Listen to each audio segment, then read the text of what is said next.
नमस्कार, स्वागत है आप सभी का। आप देख रहे हैं मुद्दा आपके साथ, मैं हूं पूजा कविया कुमा। बात भूटान और चीन ने सीमा विवाद को सुलझाने के लिए 1984 से चली आ रही सीमा वार्ता में तेजी लाने के लिए एक समझौते का ऐलान किया। 2017 में डोकलाम विवाद के बाद से ये प्रक्रिया ठप हो गई थी। अप्रैल 2021 में डोकलाम घटना के बाद पहली बार दोनों देशों के एक विशेषज्ञ समूह की बैठक हुई और समझौता ज्ञापन पर हस्ताक्षर करने पर सहमत हुआ। डोकलाम में भूटानी क्षेत्र के भीतर 73 दिनों तक भारतीय और चीनी सैनिकों के आमने सामने होने के 4 साल बाद ये समझौता हुआ। भूटान और चीन ने समझौते के तहत 3 स्टेप रोड मैप तैयार किया था। इसके जरिए दोनों देशों ने सीमा विवाद को सुलझाने की बात कही थी। वहीं चीन भी बढ़ती हरकतों ने सतर्क कर दिया भारत को। यह समझौता भी ऐसे वक्त में हुआ है जब लद्दाख समेत कई सीमांत क्षेत्रों में चीन के साथ भारत का सीमा विवाद चल रहा है। भारत ने 2017 में भूटान और चीन के बीच समझौते के उल्लंघन में चीनी सैनिकों द्वारा सड़कों और बुनियादी ढांचे के निर्माण को रोकने के लिए अपने सैनिकों को वहां भेजा था। भूटानी विदेश मंत्रालय के मुताबिक वार्ता को 1988 में सीमा के निपटान के लिए मार्गदर्शन सिद्धांतों और भूटान चीना सीमा क्षेत्रों में शांति और यथास्थिति बनाए रखने पर 1978 के समझौते द्वारा निर्देशित किया गया है। वहीं चीन और भूटान को लेकर हो रहे समझौतों में भारत को लूप में रखा गया है या फिर नहीं, इसके सवाल पर विदेश मंत्रालय के प्रवक्ता अरिंदम बागची ने कहा कि हमने दोनों देशों के बीच हो रहे समझौतों को नोट भी किया है। बागची ने कहा कि भूटान और चीन 1984 से सीमा वार्ता कर रहे हैं। भारत इसी तरह चीन के साथ सीमा वार्ता कर रहा है। विदेश नीति से जुड़े एक्सपर्ट्स का मानना है कि भूटान की राजधानी थिम्पू में चीनी जो राजनयिक हैं उनकी उपस्थिति नहीं है और नई दिल्ली ही बीजिंग और थिम्पू के बीच संबंधों का समन्वय करता रहा है। ऐसे में भारत को इस समझौते को लेकर पहले से जानकारी रही होगी। बीजिंग से जारी खराब संबंधों को लेकर भारत सतर्क है। इसके साथ ही नेपाल की तरह भारत भूटान को कतई नाराज नहीं करना चाहता है।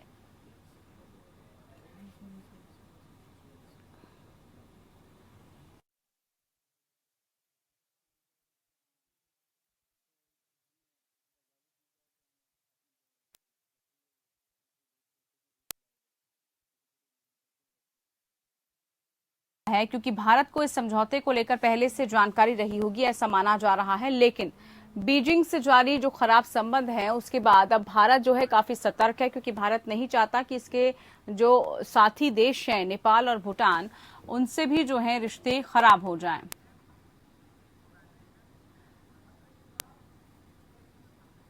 रक्षा विशेषज्ञ हमारे साथ अश्विनी सिवाज जी जुड़े हुए हैं और रक्षा विशेषज्ञ हमारे साथ जुड़े हुए हैं अश्विनी शिवाज जी। के त्रिपाठी जी भी हमारे साथ जुड़ चुके हैं। चलिए चर्चा इनसे करेंगे और बात करेंगे कि आखिरकार जो भूटान चीन सीमा क्षेत्रों में शांति और जो यथास्थिति बनाए रखने के लिए अब जो कदम उठाए जा रहे हैं कितने कारगर साबित होंगे और भारत को इससे कितना लाभ मिलने वाला है और कितनी हानि भी होने वाली है। क्योंकि इससे पहले हम देख रहे हैं कि भारत के जो पड़ोसी देश हैं उन देशों से भारत के संबंध और खराब ना हो, उसको लेकर अब भारत सतर्क हो चुका है। चर्चा करने के लिए खास मेहमान है, सबका स्वागत हम कर देते हैं। अश्विनी शिवाजी जी, सबसे पहले आप ही से मैं समझना चाहूंगी और जानना चाहूंगी कि सीमा विवाद को लेकर अब भारत नई नई जो है रणनीतियां नई नई नीतियां तय कर रहा है। आपको लग रहा है कि जो नया विवाद कहें हम या फिर नई एक शंका है, नई समस्या है, इससे भारत कैसे निपट पाएगा? ये पूरी चीजें हम जरा समझना चाहेंगे आपसे। हाँ बिल्कुल, देखो इसको आपको ये समझना पड़ेगा पूजा कि भारत अभी जो डिस्प्यूट है के साथ वो भूटान का वो देश हैं जिनका डिस्प्यूट अभी तक 14 देशों से टेरिटोरियल डिस्प्यूट थे, 12 से कहीं न कहीं उन्होंने रिजॉल्व किए हैं, पर भारत और भूटान के साथ नहीं। और अभी जब डोकलाम के अंदर चीन आया था तो भारत उसके पीछे खड़ा हुआ था, तो उसके पास डिप्लोमेटिक रिलेशन नहीं है, तो भारत ने प्रेशर डाला था चीन के ऊपर कि आप भूटान के इलाके में नहीं आ सकते। और फिर 73 दिन के बाद भूटान में की टेरिटरी में से चीन को वापस जाना पड़ा। ये एक बात थोड़ा देखना पड़ेगा, इको आ रही है बहुत ज्यादा, तो इसको तो इसको मद्देनजर रखते हुए अभी भारत जो है वो अलग निगोशिएशन कर रहा है, और भूटान जो 1984 से एक प्रकार से समझौता कर रहा था चीन से, अभी कुछ ऐसा लगता है कि चीन के साथ बातचीत में उन्होंने 3 स्टेप जो रोड मैप बनाया है, और वो अभी आपस में वर्चुअली साइन हुआ है दोनों गवर्नमेंट के बीच में। वैसे तो डिप्लोमेटिक रिलेशन डायरेक्ट है नहीं चीन के भूटान से, वो भारत के थ्रू, मगर उसमें भारत के लिए चिंता का विषय ऐसे है कि अगर भूटान के साथ समझौता हो जाता है उनका, तो इसका मतलब भारत ही एक ऐसा देश रह जाएगा जिसके साथ लैंड की जो बाउंड्री डिस्प्यूट है बाकी सब से उन्होंने रिजोल्व कर ली। और अब बड़े चालाकी से जो चीन है वो भूटान पे प्रेशर डाल रहा है कि वहां 3 सेक्टर हैं, ईस्टर्न सेक्टर, सेंट्रल सेक्टर और वेस्टर्न सेक्टर। जो डोकलाम उनके वेस्टर्न सेक्टर में पड़ता है, जहां पर भारत, चीन और भूटान का बॉर्डर मिलता है, वहां पर वो आए थे, तो हमने प्रेशर डाला उनको जाना पड़ा। मगर उस इलाके में चीन चाहता है कि वो जो इलाका है भूटान का, भूटान उसको दे दे, और सेंट्रल सेक्टर में वो कुछ उसके कंपनसेट कर देंगे। अगर ऐसा होता है तो वो भारत के लिए बहुत नुकसान हो सकता है। और दूसरा एक बहुत अहम पॉइंट है, कोई 1-1.5 साल पहले चीन ने एक नया विवाद स्टार्ट किया था भूटान के साथ, वो था ईस्टर्न भूटान में साकाटैंग वाइल्ड लाइफ सेंचुरी। उन्होंने ये बोला था कि जो साकाटैंग वाइल्ड लाइफ सेंचुरी है वो भी डिस्प्यूटेड है। इसका मतलब अगर साकाटैंग को भी वो क्लेम करने लगे तो वो तवांग के वेस्टर्न साइड में, तो इसका मतलब कि तवांग को वो नदर ही साइड से नहीं, वेस्ट साइड से भी अप्रोच कर पाएंगे, क्योंकि जो वेस्टर्न जो इनका ईस्टर्न सेक्टर है वो भारत के तवांग के इलाके से। तो अभी हमें बड़ी ध्यान देने पड़ेंगी 2-3 बातें। एक तो भारत भूटान के और चीन के जो भारत होगी पर बहुत इंटरेस्टेड होगा, समझेगा क्या कर रहे हैं, और किसी तरीके से भूटान पे प्रेशर रखेगा, कोई ऐसी कार्रवाई ना करे और प्रेशर में आके की जो भारत के लिए नुकसान, क्योंकि भारत नहीं चाहता कि वेस्टर्न साइड में डोकलम में वो कोई ऐसा इलाका दे दे तो जो कि भारत के लिए नुकसान हो सकता है, क्योंकि वहां पर सिलीगुड़ी कॉरिडोर जो है 15-20 किलोमीटर चौड़ा है। अगर वो झांसी से नीचे आ जाते हैं तो आर्टिलरी वहां से डिप्लॉय होके और वो हमारे सिलीगुड़ी कॉरिडोर को कनेक्ट जो कनेक्ट करता है सिलीगुड़ी, हमारे चिकन नेक जिसको बोलते हैं, जो कि नॉर्थ ईस्ट से रेस्ट ऑफ इंडिया को कनेक्ट करता है, उसको ये उठ सकते हैं, वहां पर बम्बार्ड कर सकते हैं। तो हम नहीं चाहेंगे कि ऐसी बातचीत करे चीन से, वो समझौता करे, और ये मुझे लगता है चीन का प्रेशर होगा। तो ये हमारे लिए 2 बातें हैं, एक तो ईस्टर्न सेक्टर में भूटान के साकाटैंग के बारे में उससे बिल्कुल नहीं मानना चाहिए, वो इलाका भूटान का है, और दूसरा वेस्टर्न सेक्टर में वो जो ये इलाका है खामपुरी रिज का, ये बिल्कुल नहीं देना चाहिए। इसमें नहीं कि कहीं सेंट्रल सेक्टर में उनको दे देगा चीन, क्योंकि वो भारत के लिए बहुत ही नुकसान हो सकता है, हमारे सिलीगुड़ी कॉरिडोर को डोमिनेट करेगा, इससे हमारी कनेक्टिविटी नॉर्थ ईस्ट से रेस्ट ऑफ इंडिया में फर्क सकता है। बिल्कुल, आपने शिवाजी बहुत डिटेल में और बखूबी समझाया है कि देखिए क्या क्या अड़चने हैं। अब जरा जे.के. त्रिपाठी जी हमारे साथ जुड़े हुए हैं, उनसे भी हम चर्चा कर लेते हैं। पूर्व राजनयिक हैं और बेहतर तरीके से हमें समझा पाएंगे। त्रिपाठी जी, चीन, भूटान, भारत, कैसे तीनों देशों को हम देखें, जो सीमा विवाद है, और अब क्योंकि आगे क्या कुछ समस्याएं आपको लग रहा है, क्योंकि तीनों को लेकर बहुत सारे आगे जो है नई नई चीजें निकलकर सामने आ रही हैं, और काफी सारी ऐसी हरकतें हम पहले चीन की देख चुके हैं, जिसके बाद भारत को कई बार खुद आगे आकर मुंह तोड़ जवाब भी देना पड़ा है और चीन को बताना पड़ा है। लेकिन अब क्षेत्रों के हिसाब से सब में शांति बना रहे, इसके लिए क्या कुछ प्रयास करने की जरूरत है, और भारत आगे कैसी रणनीति अपनाए, भारत को आगे क्या कुछ करने की जरूरत है? देखिए, एक चीज तो मैं यह सबसे कि भूटान एक स्वतंत्र संप्रभु देश। हाँ, हमारे पास 1947-48 में भूटान से माननीय सिक्किम भी आया था। सिक्किम और भूटान की स्टेपल संधि हुई थी, जिसके हिसाब से इनके विदेश मामले और रक्षा मामलों की जिम्मेदारी भारत की।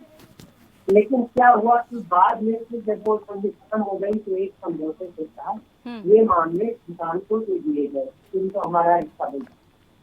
तो भूटान इस तरह से टेक्निकली भूटान स्वतंत्र है, किसी भी देश के साथ कोई भी बातचीत करे, और कोई भी समझौता नहीं। लेकिन हमारे रिश्ते भूटान के साथ नई संबंध होने के बाद भी, नई संबंध के बाद भी बहुत अच्छे, जितने अच्छे थे उतने उससे ज्यादा ही अच्छे बने, इसलिए हमें उसमें कोई परेशानी नहीं है। लेकिन हम भी ये चाहेंगे कि भूटान के बहाने चीन भारत के बॉर्डर पर परेशानियां न हो। और इसीलिए आपने देखा, जैसे ने बताया था कि चीन ने जब डोकलाम में कुछ साल पहले कब्जा करने की कोशिश की थी सेक्टर पे, तो भारत और चीन की सेना भी वहां डट गई थी। हालांकि भारत का वो डायरेक्टली कहीं भी तो वो भारत का बॉर्डर नहीं टच करता था, वो बात भूटान और चीन के बीच में थी। लेकिन हम इससे डर गए थे कि वहां पर हमें भी परेशानी हो सकती। तो बाद में खैर वो 73 के बाद वो खत्म हो गया। अभी इसके बाद 2 साल पहले वर्ल्ड वाइड क्या हुआ कि जब ये पेश किया गया प्रस्ताव भूटान की ओर से कि भूटान अपने एक वन संरक्षित क्षेत्र को, जो अभ्यारण्य को, जो कि पश्चिमी भूटान में भारत की मदद से कुछ प्रोजेक्ट शुरू करेगा। तो चीन ने बहुत तगड़ा विरोध किया था। उन्होंने ये कहा था कि ये तो हमारा हिस्सा है। हालांकि उनकी बात नहीं सुन रही, वो प्रस्ताव पारित है। अब आगे का ये है कि अगर चीन ये तरह भूटान के ऊपर दबाव डाल रहा है, तो हमें यही कोशिश करनी चाहिए कि हम भूटान के नेताओं को समझाएं कि वो इस दबाव का विरोध करें और भी उससे ये करें कि भारत जो चाहेगा, भले ही संधि का समझौता अब नहीं है डिफेंस का, तभी भारत के साथ मिले रहने को उनका हिस्सा भी वो चाहते हैं। ये वहाँ के जो राजदूत है वो भी मुझसे कई बार कर चुके हैं। और अब देखिए कितने प्रोजेक्ट भारत चला रहा है, कितनी परियोजनाएं हैं, कितने लोगों की शिक्षा दी जा रही है। तो भूटान इस चीज को समझता है। आगे हमारे लिए रास्ता क्या है, एक चीज कि हम इसका जिसको कहते हैं कि तन मन धन से विरोध करें कि भूटान के ऊपर कोई दबाव डाल करके चीन कुछ नहीं करता। और ये स्पष्टता दबाव की बात है। चीन तरजीह भी देना चाहता है। अभी तक भूटान ने इसके कई परियोजनाओं को नकारा हुआ है। तो चीन ये चाहता है कि किसी तरह भूटान को तरजीह। तो हमको ये चाहिए कि एक तो हम भूटान को जो सहायता दे रहे देते रहे और उनसे साथ साथ करें कि अगर आपको डिफेंस है किसी और रिलेटेड मैटर में चाहिए मदद, तो हम और मदद कर सकते हैं और एक सहयोग भी रखता है। एक चीज कर सकते हैं, इस मामले को हम भूटान को मदद करें और संयुक्त राष्ट्र उठाते, चीन की नजर भूटान के क्षेत्रों पर, और हम उसका पूरा प्रदर्शन करेंगे। खासतौर पर जब अभी भारत सुरक्षा परिषद का संयुक्त राष्ट्र की सुरक्षा परिषद का एक मेंबर है अगले साल के अंत, तो ये ज्यादा वो होगा। इसके साथ ही साथ क्योंकि भूटान बहुत छोटा देश है, इसलिए हम भूटान की ओर से दुनिया के कई प्लेटफॉर्म पर ठीक है, बिल्कुल चर्चा इसको लेकर भी करेंगे जी। सीमा वार्ता की जा रही है, लेकिन इसको लेकर एक्सपर्ट्स का मानना क्या है, यही हम जानने की कोशिश कर रहे हैं। हमारे साथ 2 खास मेहमान जुड़े हुए हैं।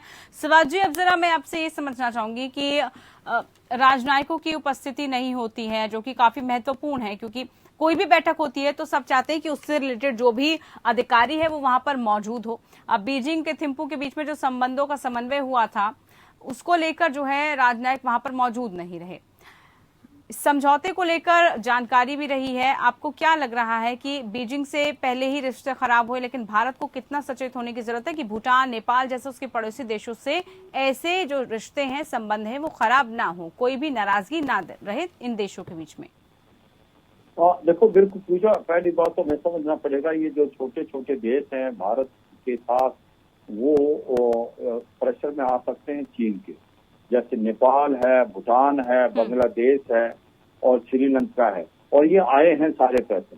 मगर अगर आप देखें कि इन सब से अलग है भूटान, क्योंकि भूटान और भारत की जो रिलेशन है वो ज्यादा घनिष्ठ है बनिस्बत दूसरे और देशों से।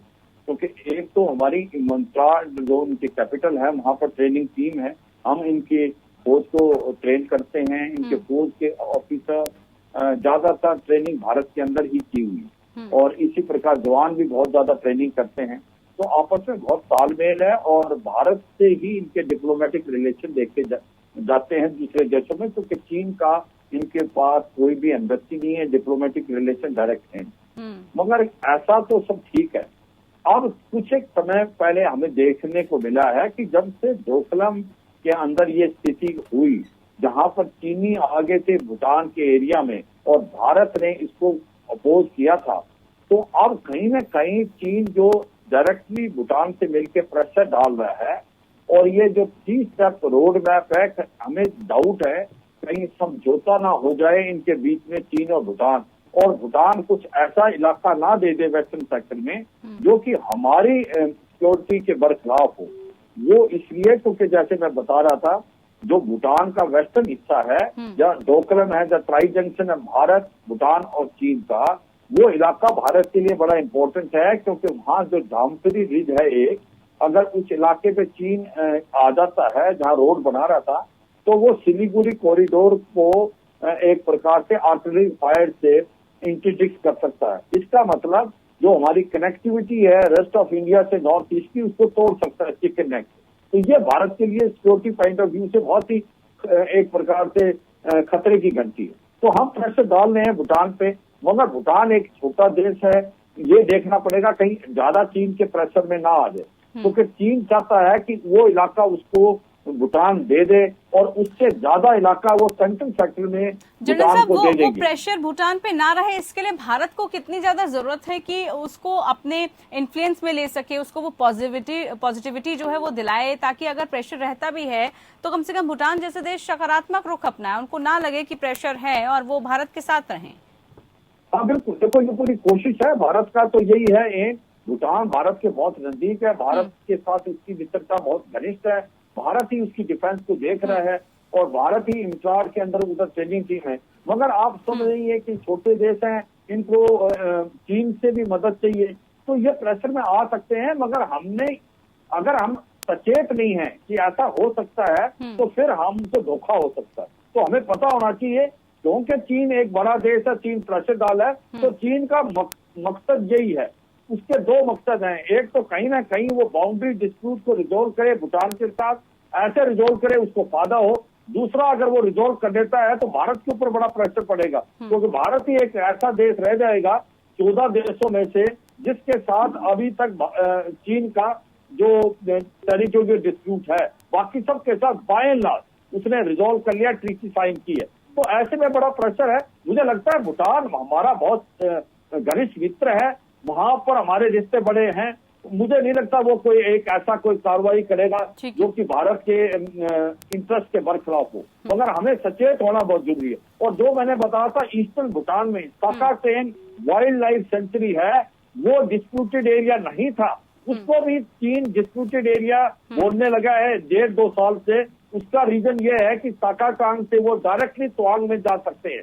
इसका मतलब उनका मकसद है किसी तरीके से भारत को घेरना। ठीक है, चलिए बहुत विस्तार से इसको लेकर चर्चा करने की जरूरत है। एक फाइनल कंक्लूजन त्रिपाठी जी आपसे लेना चाहूंगी, कैसे जो है तमाम जो देश हैं भारत के साथ जुड़े रहें, क्या आप उम्मीद कर रहे हैं आगे आने वाले दिनों में?